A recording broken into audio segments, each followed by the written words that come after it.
لبيك اللهم لبيك لبيك لا شريك لك لبيك إن الحمد والنعمة لك والملك لا شريك لك الحمد لله رب العالمين والصلاة والسلام على سيد الأنبياء والمرسلين أما بعد فأعوذ بالله من الشيطان الرجيم بسم الله الرحمن الرحيم الصلاة والسلام عليك يا رسول الله وعلى آلك وأصحابك يا حبيب الله الصلاة والسلام عليك يا نبي الله وعلى آلك وأصحابك يا نور الله মাদানী চ্যানেলের দর্শক শ্রোতা, পবিত্র জিলহজ মাসের শুভাগমন। এই মাসের মধ্যে মুসলমানদের সবচাইতে বড় অনুষ্ঠান এবং ইসলামের অন্যতম স্তম্ভ হজের মাস। এই মাসের মধ্যে আলহামদুলিল্লাহ মাদানী চ্যানেল আপনাদের জন্য বিভিন্ন অনুষ্ঠান নিয়ে এসেছে। এই ধারাবাহিক অনুষ্ঠান যেটা হবে হাজিদের নিয়ে, যুগে যুগে হাজিরা কিভাবে, হজের সূচনা কিভাবে হয়েছে, বাইতুল্লাহ শরীফের নির্মাণ এবং হুজ্জাজ একরাম যারা হজ করতে গিয়েছেন তাদের বিভিন্ন ধরনের ঘটনা সম্বলিত এই অনুষ্ঠান, ধারাবাহিক অনুষ্ঠান হাজিদের ঘটনাবলী। এই অনুষ্ঠানে আপনাদেরকে স্বাগতম জানাচ্ছি। বিভিন্ন বিষয় নিয়ে আলোচনা হবে। আজকে একটি বিষয় নিয়ে সূচনা হবে ইনশাআল্লাহ আজ্জা ওয়া জাল। সর্বপ্রথম দরুদ শরীফের ফজিলত আমরা শুনি। উম্মুল মুমিনিন হযরত সাইয়্যিদাতুনা আয়েশা সিদ্দিকা তাইয়্যিবা তাহেরা রাদিয়াল্লাহু তাআলা আনহা থেকে বর্ণিত, নবী করিম রউফুর রহিম সাল্লাল্লাহু তাআলা আলাইহি ওয়াসাল্লাম ইরশাদ করেন, কোনো বান্দা যখন আমার উপর দরুদ শরীফ পাঠ করে তখন ফেরেশতারা সেই দরুদ নিয়ে উপরে ওঠে এবং আল্লাহ তাআলার দরবারে পৌঁছিয়ে দেয়। তখন আল্লাহ তাআলা ইরশাদ করেন, তোমরা এই দরুদগুলো আমার বান্দার কবরে নিয়ে যাও। দরুদগুলো তার পাঠকের গুনাহ ক্ষমা চাইতে থাকবে আর এই অবস্থা দেখে তার অর্থাৎ ওই বিশেষ বান্দাটির চক্ষুদ্বয় শীতল হয়ে থাকবে। সুবহানাল্লাহ। দরুদ শরীফ এর বরকত সম্পর্কে আমরা জানলাম যে এটা দুনিয়াতেও আখিরাতেও অত্যন্ত ফজিলত এবং বরকত নিয়ে আসে। অন্ধকার কবরের মধ্যেও যেখানে কেউ থাকবে না, যেখানে বান্দার চক্ষু শীতল করে দেবে দরুদ শরীফ। আল্লাহ তাআলা আমাদেরকে অধিক হারে দরুদ শরীফ পাঠ করার তৌফিক নসিব করুন। আমরা একবার দরুদ শরীফ আদায় করি। সাল্লু আলাল হাবিব সাল্লাল্লাহু তাআলা আলা মুহাম্মদ সাল্লাল্লাহু আলাইহি ওয়াসাল্লাম। সালাতু ওয়া সালামু আলাইকা ইয়া রাসূল। আমার প্রাণপ্রিয় মাদানী চ্যানেলের দর্শক শ্রোতা, পবিত্র কাবাগরকে নিয়ে, আসলে এটা এমন একটা ঘর যেটাকে আল্লাহ তাআলা সর্বপ্রথম ওই ঘর বানিয়েছেন, যে ঘরকে একমাত্র আল্লাহ তাআলার ইবাদতের জন্য আল্লাহ তাআলা সর্বপ্রথম সৃষ্টি করেছেন। এবং কিতাবের মধ্যে রয়েছে যে আল্লাহ তাআলা যে পৃথিবী বানিয়েছেন, সে সর্বপ্রথম যেখানে খানায়ে কাবা রয়েছে সেখানে যেভাবে পানির মধ্যে ফেনাগুলো সৃষ্টি হয়ে ফেনার মতো ওই জায়গার মধ্যে ছিল এবং সেখান থেকে দুনিয়া আস্তে আস্তে যেভাবে বিস্তৃতি লাভ করেছে ওখান থেকে বিস্তৃতি লাভ করেছে। এরপর আল্লাহ তাআলা যখন এই জমিনকে আবাদ করেছেন এবং জান্নাত থেকে হযরত আদম আলা নবীনা আলাইহিস সালাতু ওয়াস সালামকে দুনিয়াতে প্রেরণ করেছেন। সর্বপ্রথম হযরত আদম আলা নবী আলাইহিস সালাতু ওয়াস সালামকে দুনিয়াতে যেখানে প্রেরণ করেছেন, ভারতের যে স্থানে, যখন ওনাকে এখানে প্রেরণ করা হয়েছে তখন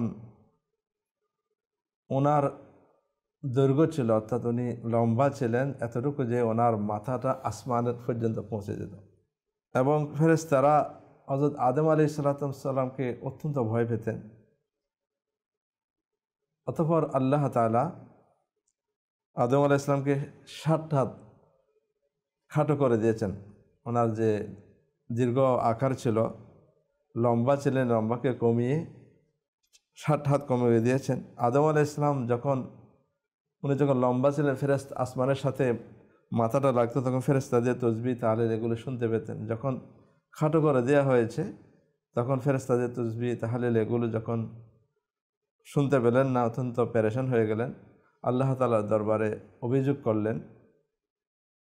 তখন আল্লাহ তাআলা ইরশাদ করলেন, হে আদম, আমি তোমার জন্য একটা ঘর অবতীর্ণ করেছি, ঘর দুনিয়াতে পাঠিয়েছি।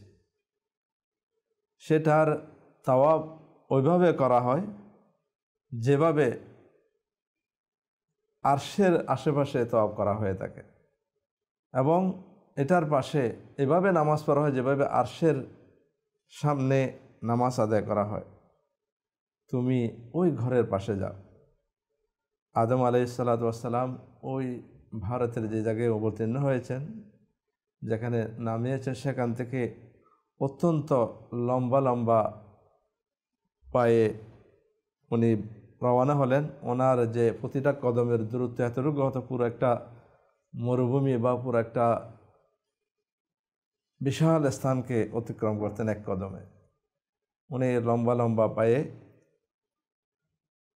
বাইতুল্লাহ শরীফের নিকট তশরিফ আনলেন এবং বাইতুল্লাহ শরীফের তাওয়াফ করলেন, এবং এরপর অন্যান্য আম্বিয়ায়ে কেরাম আলাইহিমুসসালাম ও এখানে তাওয়াফ করেছেন, এবং সেটার অনেক বড় ইতিহাস রয়েছে। এভাবে সর্বপ্রথম আমরা জানতে পারলাম যে আল্লাহ তাআলার যে পবিত্র ঘর, সেখান থেকে পৃথিবীর সূচনা হয়েছে এবং এটা পৃথিবীর মধ্যভাগে অবস্থিত, এবং সেটাতে তাওয়াফ করার জন্য। আর বাইতুল্লাহ শরীফ যেটা, সেটা আসমান থেকে অবতীর্ণ হয়েছে। এবং হযরত আদম আলাইহিস সালাম যখন ফেরেশতাদের আওয়াজ শুনতে পেল না এবং ফেরেশতারাও যখন ভয় পেলেন, তখন আদম আলাইহিস সালামের যে এখানে একাকিত্বর যে একটা ভয়, সেটাকে দূর করার জন্য আল্লাহ তাআলা ওই ঘরকে পাঠিয়ে সেখানে তাওয়াফ এবং নামাজ আদায় করার জন্য সেখানে পাঠালেন। অন্য রাওয়ায়াতের মধ্যে আসছে, হযরত মুআম্মার রাহমাতুল্লাহি তাআলা বলেছেন যে আল্লাহ তাআলার যে ঘর বাইতুল্লাহ, এটা ইয়াকুত অথবা একটা মুক্তাজের মুক্তার আকারে ছিল, সেই আকারে দুনিয়াতে প্রেরণ করা হয়েছে। হযরত নূহ আলাইহিস সালামের যখন প্লাবন হয়েছিল, তখন এই প্লাবনের মধ্যে যে কিস্তি অর্থাৎ যে নৌকা উনি বানিয়েছিলেন, সেটা পুরো দুনিয়াতে ঘুরতেছিলেন, এবং যখন কাবা শরীফ অর্থাৎ বাইতুল্লাহ যেখানে ছিল সেখানে যখন আসলেন, তখন এই বরাবর সেটা 7টা চক্কর লাগিয়েছে।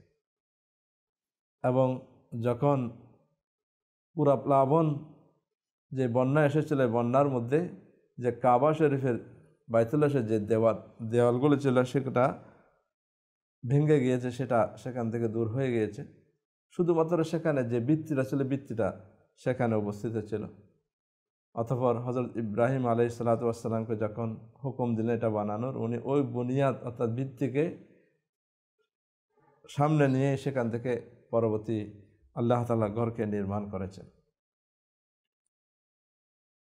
ইবনে জরির বলেন যে লোকেরা বলেছে যে হযরত ইব্রাহিম আলাইহিস সালাম যে বুনিয়াদ, যেটা ভিত্তি, যেটা সেটা কিভাবে সেটা শনাক্ত করলেন। বলেন যে আল্লাহ তাআলা একটা মেঘকে পাঠালেন। ওই মেঘের একটা মাথা ছিল, এবং ওই মাথাটা হযরত ইব্রাহিম আলাইহিস সালামকে আওয়াজ দিয়ে বলল, হে ইব্রাহিম, তোমার প্রভু তোমাকে এই ঘরকে বানানোর জন্য হুকুম দিয়েছেন। এটা কীভাবে বানাবে? যে আমার যে মেঘ আমি এসেছি, সেটার যে ছায়া যতটুকু আছে, এই সীমা রেখা বরাবর তুমি একটা দাগ দাও, ওই দাগ বরাবরে এই ঘরটা বানাতে হবে। হযরত ইব্রাহিম আলাইহিস সালাম সেখানে একটা সীমা দিলেন ওই মেঘের ছায়া অনুযায়ী। এরপর ওই মেঘ আওয়াজ দিল, হে ইব্রাহিম, তুমি কি সেটা সীমা নির্ধারণ করেছো শব্দ? তিনি বললেন, হ্যাঁ করেছি। তখন ওই মেঘটা চলে গেল, এবং সেটার ভিত্তিতেই সেখানে আল্লাহ তাআলার ঘর যে বাইতুল্লাহ, সেখানে সেটা বানিয়েছেন।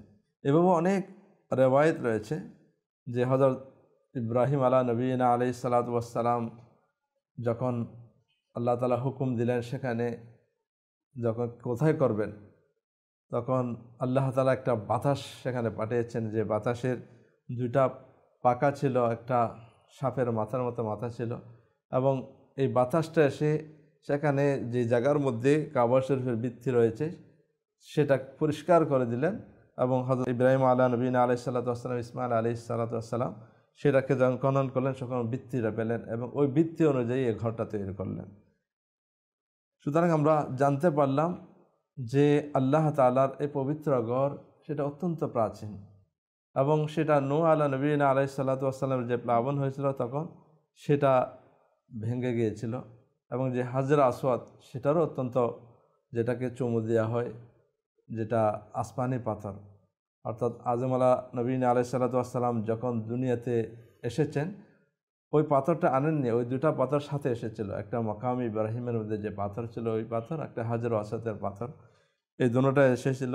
এবং হযরত ইব্রাহিম আলা নবীনা আলাইহিস সালাতু ওয়াস সালাম যখন এটা বানাচ্ছিলেন ওই হাজর আসওয়াদের যে পাথর সেই পাথরটা আবু কুবাইস যে পাহাড়, যেটা সাফা মারওয়া যে পাহাড় রয়েছে সেটার পাশে পৃথিবীর সর্বপ্রথম পাহাড়, যেটাকে আল্লাহ তাআলা নির্মাণ করেছেন, পৃথিবী যখন বানানো হলো সেটা নড়াচড়া করতেছে, সেটাকে স্থির করার জন্য ওই পাহাড়টা তৈরি করা হয়েছে। ওই পাহাড়ের উপরে ওই হাজর আসওয়াদ পাথরটা ছিল। যখন ইব্রাহিম আলা নবীনা আলাইহিস সালাতু ওয়াস সালাম কাবাঘর নির্মাণ করে যখন হাজর আসওয়াদ পর্যন্ত পৌঁছলেন সেখানে কয়েকটি ঘটনা রয়েছে।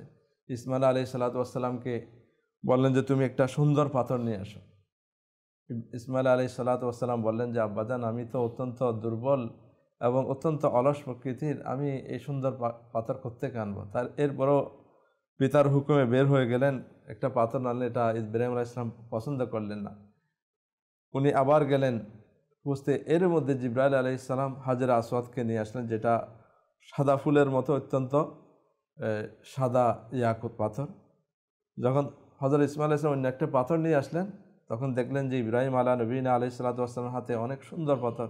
বললেন আব্বাজান, এই সুন্দর পাথরটি কোত্থেকে? তখন বললেন যে এটা তোমার থেকেও মানে অত্যন্ত কর্মঠ একজন ব্যক্তি, একজন মহান সত্তা আমাকে এটা দিয়েছে, অর্থাৎ হযরত জিবরাইল আলাইহিস সালাম সেটা আমাকে এনে দিয়েছেন। ইব্রাহিম আলাইহিস সালাম সেটাকে ওই জায়গার মধ্যে রাখলেন, যেটা অত্যন্ত সাদা ছিল, লোকদের গুনাহের কারণে সেটা নিতে নিতে সেটা কালো হয়ে গিয়েছে। যখন এই ঘর তৈরি করলেন এবং হাজর আসওয়াদ, অন্য রিওয়ায়াতের মধ্যে রয়েছে যখন ইব্রাহিম আলা নবীনা আলাইহিস সালাতু ওয়াস সালাম আল্লাহ তাআলার হুকুমে ঘর নির্মাণ করলেন তখন আবু কুবাইস পাহাড় ডাক দিয়ে বললেন যে আমার মাঝে হাজর আসওয়াদ পাথর রয়েছে, সেখান থেকে নিয়ে যা। তো ইব্রাহিম আলাইহিস সালাতু ওয়াস সালাম ওই পাহাড়ে উঠলেন এবং সেখানে খনন করে হাজর আসওয়াদকে নিয়ে আসলেন। তো আমার প্রাণপ্রিয় মাদানী ছেলের দর্শক শ্রোতা, আমরা জানতে পারলাম যে এই ঘরের তাওয়াব, এই ঘরের জন্য সফর করা, এটা আদম আলাইহিস সালাম সর্বপ্রথম শুরু করেছেন। দুনিয়াতে যখন উনি নিঃসঙ্গ ছিলেন আল্লাহ তাআলা হযরত আদম আলা নবীনা আলাইহিস সালাতু ওয়াস সালামকে পাঠিয়েছেন ওই নিঃসঙ্গতা দূর করার জন্য। সর্বপ্রথম ওনাকে লম্বা আকৃতি তৈরি করেছেন, যে ফেরেশতাদের দোয়া তসবিহ এগুলো শুনতে পেতেন, ওনার মধ্যে নিঃসঙ্গতা এটা অনুভব হতো না। যখন ফেরেশতারা আল্লাহ দরবারে ফরিয়াদ করলো যে আমাদের ভয় লাগে আদম আলাইহিস সালামকে, তখন ওনাকে খাটো করে দেওয়া হয়েছে। তখন এই নিঃসঙ্গতা, একাকিত্ব যেটা, এটাকে মেটানোর জন্য আল্লাহ তাআলা ওই আরশের সীমা অনুযায়ী, আরশের যে তাওয়াব করা হয় এবং যে নামাজ পড়া ওই অনুযায়ী এখানে একটি আল্লাহ তাআলার ঘর বাইতুল্লাহ, সেখানে আসার হুকুম দিয়েছেন এবং ওই ঘরের তাওয়াব করেছেন হযরত আদম আলা নবীনা আলাইহিস সালাতু ওয়াস সালাম। এরপরে নূহ আলাইহিস সালামের যে নৌকা ছিল সেটাও এই ঘরের পানির উপরে তাওয়াব করেছে এবং সাথে সাথে ইব্রাহিম আলা নবীনা আলাইহিস সালাতু ওয়াস সালাম এর আগে যে নবী ছিল হযরত সালেহ আলাইহিস সালাম, এরা আল্লাহ তাআলার ঘরের হজ করতে পারে না, কারণ নূহ আলাইহিস সালামের প্লাবনের কারণে সেটা যখন এটার ছিন্ন চলে গিয়েছিল, দেওয়ারগুলি ভেঙে গিয়েছিল, এই জন্য করতে পারে না। এরপরে ইব্রাহিম আলা নবীনা আলাইহিস সালাতু ওয়াস সালাম এটাকে আল্লাহ তাআলার হুকুমে যখন নির্মাণ করলেন, এটা পরিপূর্ণতা করলেন, তখন আল্লাহ তাআলা পক্ষ থেকে হুকুম আসলো যে তোমার ঘর বানানো হয়েছে। তো ইব্রাহিম আলা নবীনা আলাইহিস সালাতু ওয়াস সালাম আল্লাহ তাআলার দরবারে ফরিয়াদ করলেন যে ঘর তো বানিয়ে নিয়েছি, এর মানাসিক যেটা, যে এটার হজ কীভাবে করতে হয় সেটার পদ্ধতিটা আমাকে শিখিয়ে দিন। তখন আল্লাহ তাআলা জিবরাইল আলাইহিস সালামকে পাঠালেন এবং জিবরাইল আলাইহিস সালাম হজ করালেন হযরত ইব্রাহিম আলাইহিস সালামকে এবং সেখান থেকে আরাফার ময়দানে নিয়ে গেলেন। আরাফাতের ময়দানে যখন পৌঁছলেন তখন ইব্রাহিম আলা নবীনা আলাইহিসসালাতু ওয়াসসালাম বললেন যে আরিফ তো, অর্থাৎ আমি এটাকে চিনেছি, কেননা ইব্রাহিম আলাইহিস সালাম এর আগে একবার গিয়েছেন। এই শব্দ দেখে এটার নাম আরাফা হয়েছে, কিতাবের মধ্যে লেখা হয়েছে, আরও অনেক কারণ রয়েছে। তো এটা তখন যখন ফারেক হলেন তখন আল্লাহ তাআলার হুকুম আসলো যে তুমি আল্লাহ তাআলার বান্দাদেরকে হজের জন্য এলান করো, এটার জন্য মানুষকে ডাকো। ইব্রাহিম আলা নবীনা আলাইহিসসালাতু ওয়াসসালাম আল্লাহ তাআলার দরবারে ফরিয়াদ করলেন যে আল্লাহ, আমি একজন মানুষ, এখানে সারা পৃথিবীর মানুষকে আমি কিভাবে আহ্বান করতে পারি? আমার আওয়াজ কি সবাই শুনতে পাবে? তখন আল্লাহ তাআলা ইরশাদ করলেন যে তোমার কাজ হচ্ছে মানুষকে আহ্বান করা, মানুষকে ডাকা তোমার কাজ, এটা পৌঁছিয়ে দেওয়ার দায়িত্ব আমার।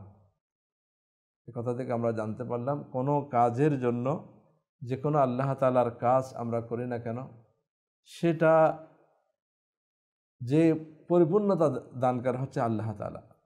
সেটা নিজের উপর যেন আমরা ভরসা না করি বা কোনো উপকরণের উপর যেন আমরা ভরসা না করি।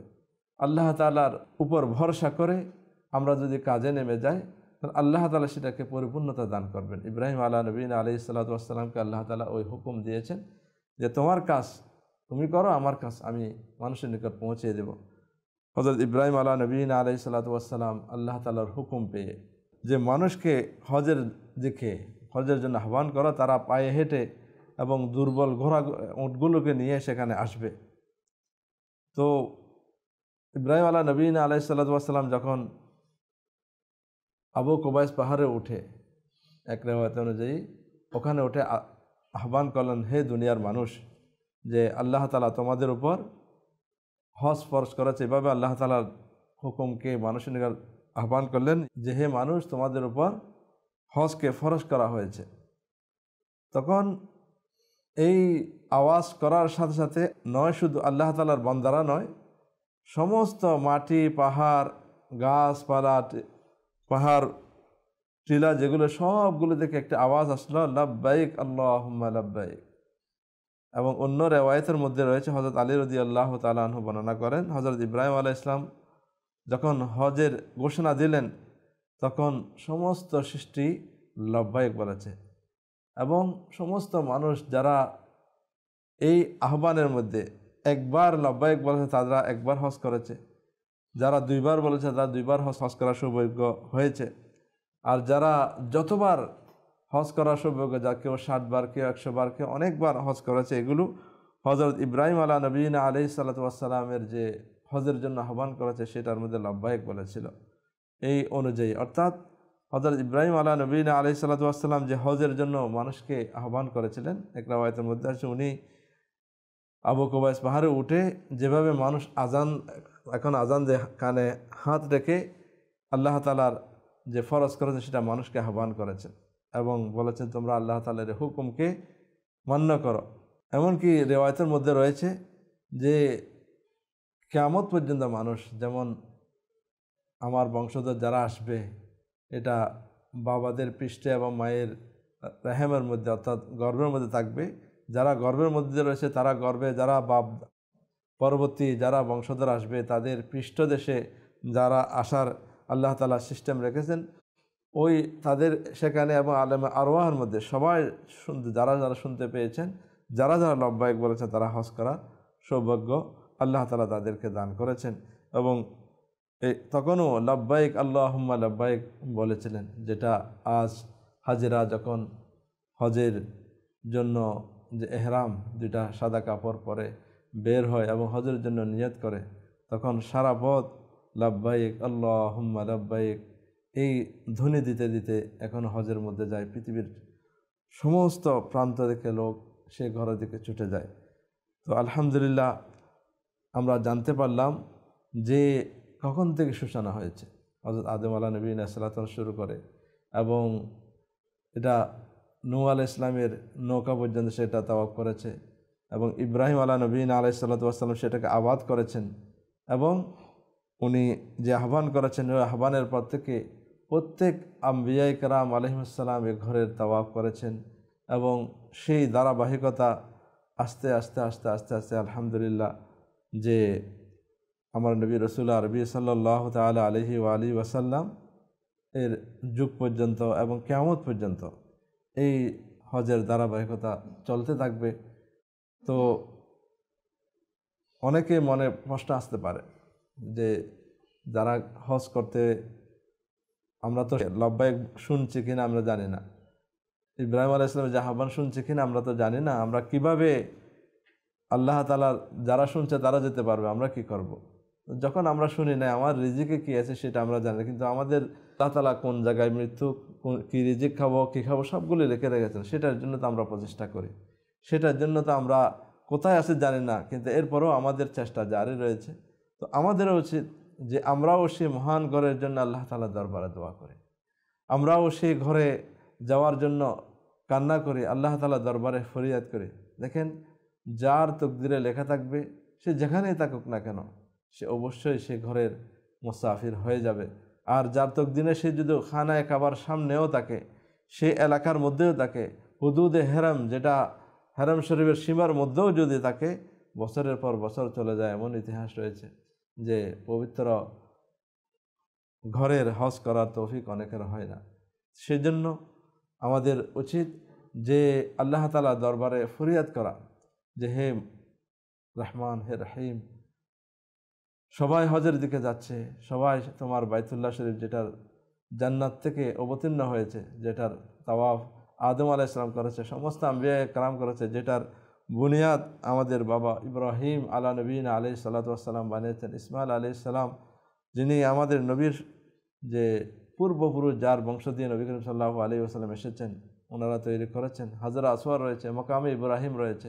আল্লাহ তাআলা তুমি আমাদেরকেও সেটার বারবার জিয়ারতের ব্যবস্থা করে দাও।